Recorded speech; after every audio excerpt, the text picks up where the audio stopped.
आज फिर लेकर आए हैं एक जबरदस्त मशहूर horror film 30 days of night की कहानी।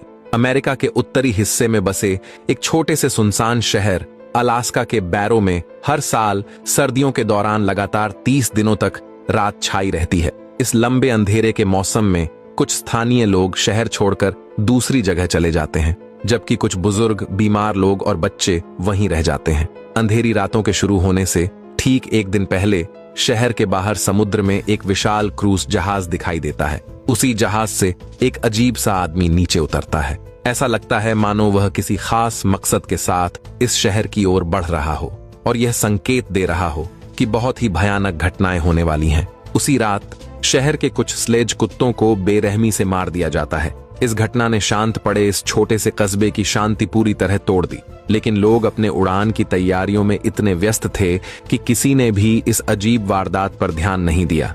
जो लोग शहर छोड़कर जा चुके थे, उनके जाने के बाद जब अंधेरी रातें शुरू होती हैं, तब ड्यूटी पर तैनात एबेन गश्त के दौरान उस खौफनाक मंजर को देखता है। कुत्तों के मालिक को भी पता नहीं कि यह सब कब हुआ। आसपास कोई सुराग नहीं मिलता। एबेन खुद को संभालते हुए कहता है, मैं वादा करता हूं, मैं कातिल को ढूंढ निकालूंगा। लेकिन एक मुसीबत खत्म भी नहीं होती कि दूसरी शुरू हो जाती है। पुलिस स्टेशन लौटते ही एबेन को तेल पाइपलाइन की ओर से शिकायत मिलती है।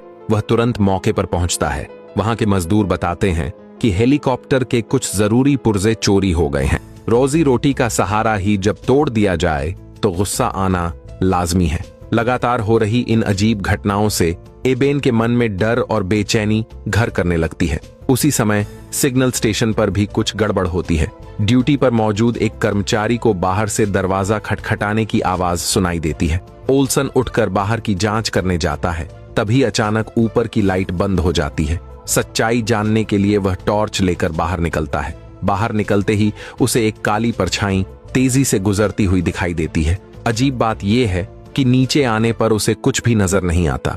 वह अभी समझ ही नहीं पाता कि वह चीज क्या थी। तभी एक आदमी उसके पीछे आकर खड़ा हो जाता है। वह उसे देख ही रहा होता है कि अचानक कई और लोग उसे घेर लेते हैं।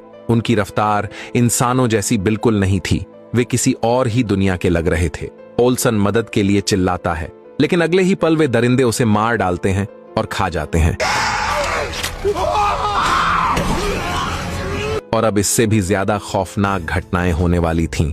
इसी बीच गश्त करते हुए एबेन एक होटल में उसी आदमी को देखता है जो क्रूज जहाज से उतरा था। शहर के नियम के अनुसार अंधेरी रातों के पहले दिन शराब पीना मना है और यहीं से कहानी एक और डरावना मोड़ लेने वाली है। जब वह वेटर से उलझ रहा था, तभी उस